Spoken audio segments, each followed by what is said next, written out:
Part 2, more about PTSD.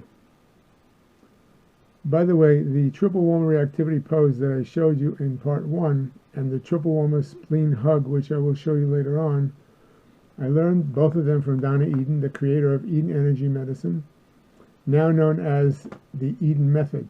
And her website is edenmethod.com, EDENMETHOD, one word, .com. Donna's a fabulous teacher and a mentor and an incredible healer. Now, let me tell you a little bit about my background. I'm Dr. Heshi Klein. I'm an MD and a pain specialist, a graduate of Tufts Medical School in Boston, and I'm a research scientist.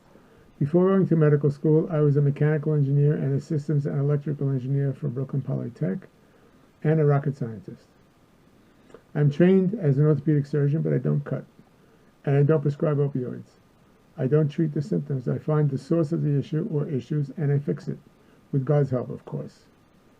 My focus for the last 4 decades has been on alternative and integrative medicine, mind-body medicine, energy medicine, Chinese medicine, neuroemotional technique, and much more. I don't treat symptoms, as I said, I treat the whole person, physically, mentally, emotionally, and spiritually. Okay, back to PTSD. Dr. Paul MacLean's 3-brain theory gives us a framework for understanding PTSD. There are 3 levels of development of the human brain. The first level is called the reptilian brain. That is only concerned with survival, one thing. And that includes feeding and reproducing. So if you and I are functioning at that level and we meet in the street, all each of us wants to know is who's going to eat who for dinner first. The next level up is called the mammalian brain, also known as the limbic system. That's the seat of the emotions. It is where spirituality and creativity live. It has no concept of time. Today, tomorrow, yesterday, last week, next week, 20 years ago, it's all the same. In other words, whatever was, just is. The third level of development up is the neocortex or the prefrontal cortex. This is where we have conversations, where we form opinions, where we analyze things, and other executive functions. So let's say 2 soldiers are walking in Iraq, and one of them steps on an IED, God forbid, and he gets his leg blown off. He's going to get PTSD, and his buddy who sees it happen is also going to get PTSD. But the victim, the one who had his leg blown off, may also get phantom limb pain later on. Phantom limb pain is perceived pain in a limb that is no longer there. Remember the old blue screen of death that we had on the computer when it used to freeze? That blue screen of death. Okay, when a severe trauma, like getting his leg blown off, occurs, the thinking brain, the neocortex, goes out to lunch. It doesn't receive any information because it shuts down. So the trauma doesn't register there. Instead, it goes deep into the limbic system, in the emotional brain, and into your body as body memory. As a physician, I can recall a number of patients who were traumatized during childhood. And when I touched the body part where they were traumatized, they would jump and then would cry uncontrollably, not knowing why, because just touching that body part brings up the original trauma. That's called body memory. It registers with all the physiology of the trauma, the rapid heartbeat, the palpitations, elevated blood pressure, the sweating, the fear, the terror, the adrenaline surge. You stop digesting, your muscles tense up, and your pupils dilate, and your immune system is compromised. And your neocortex, your thinking brain, goes flatline. All this information gets stored in your limbic system as a hologram, in the emotional brain, and in your body, hidden from the conscious mind, basically under the radar, so to speak, but able to be triggered at any moment when you experience something that even vaguely reminds you of that trauma, and which brings you right back into the trauma as if it is occurring right now in present time. Now, if a child asks a question in school, and the teacher says to the child, "What kind of stupid question is that?" You got it. The child gets the same level of PTSD as the soldier in Iraq who had his leg blown off. To that child who was embarrassed in front of her entire class, the depth of the trauma is equivalent to that of the soldier, like I said, who gets his leg blown off. These traumas are a collection of either one or more what we call stuck emotions, which in NET, neuroemotional technique, is referred to as neuroemotional complexes, or NECs for short.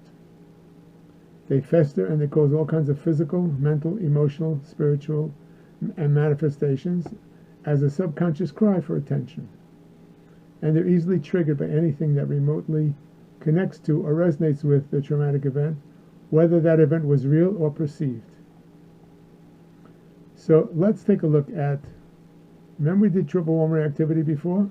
So we're going to do a few more techniques now and tools about breathing and other things that you can use by yourself or combine them with other tools that I'm going to share with you also.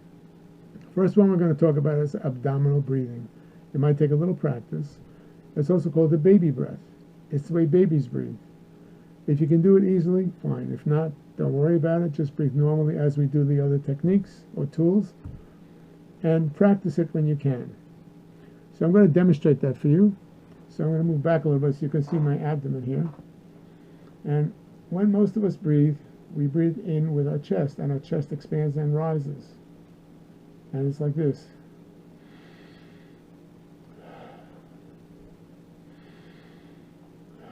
The abdominal breath, or the baby's breath, you can see my hand down here. This is not going to move, and watch this one.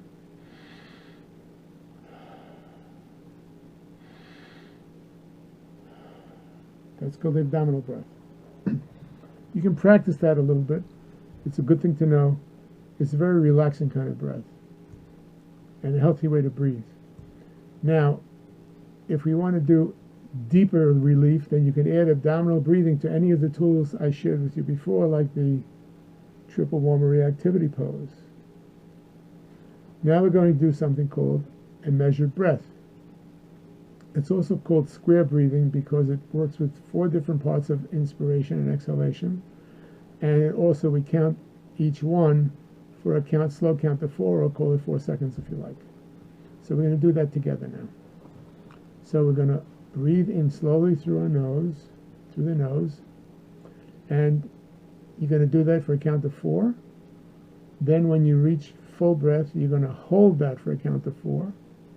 Then you're going to breathe out through your mouth gently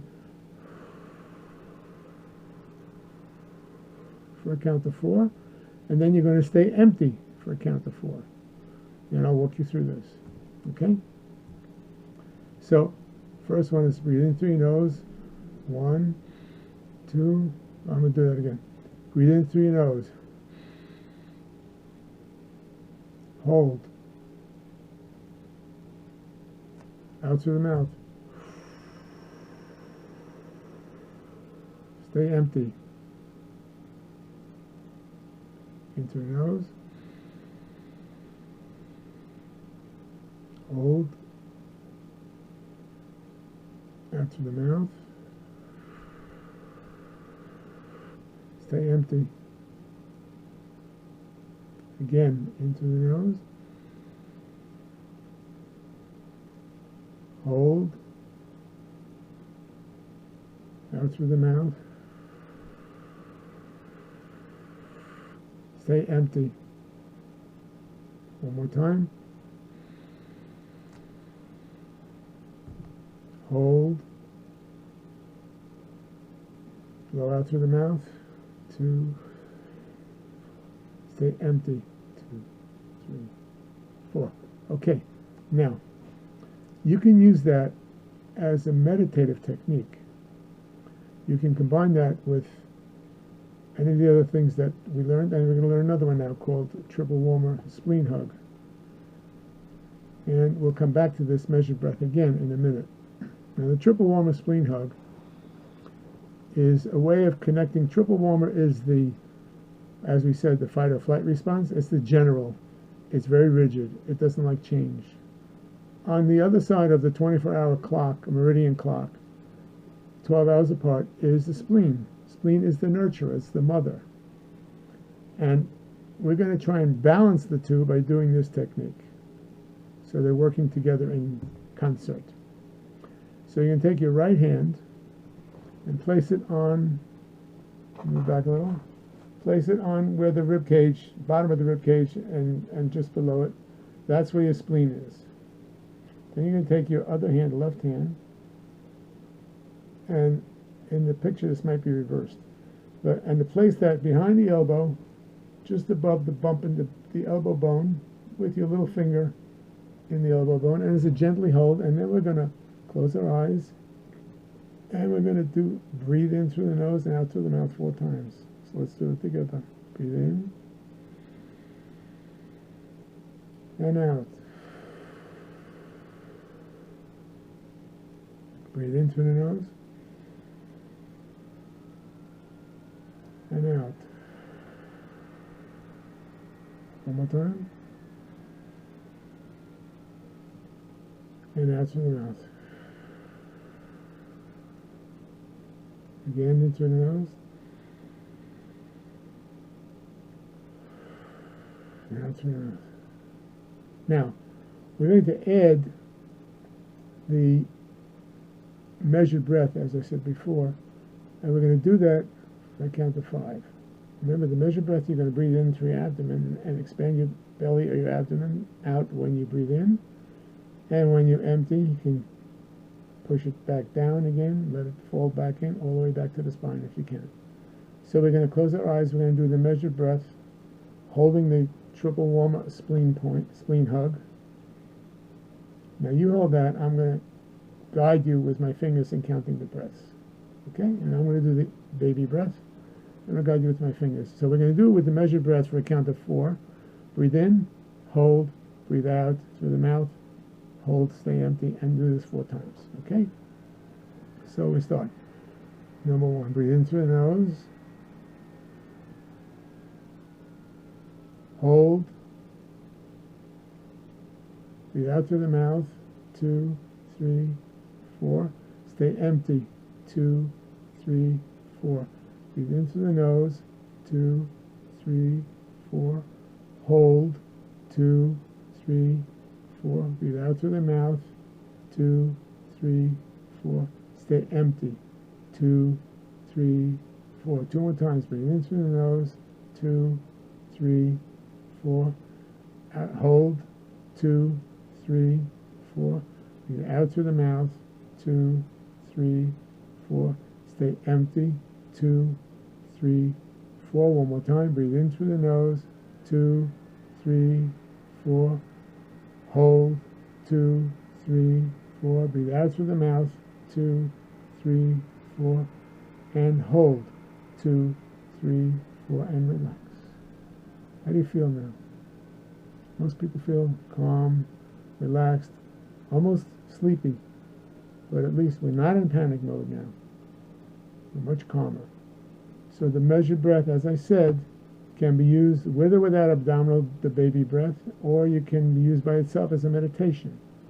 And you can increase the count from 4 to 5 to 6 to 7 or more as you practice it on each part of the square breath.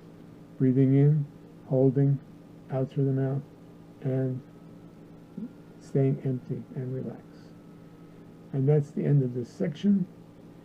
And we'll see you soon on the next section. Thank you so much.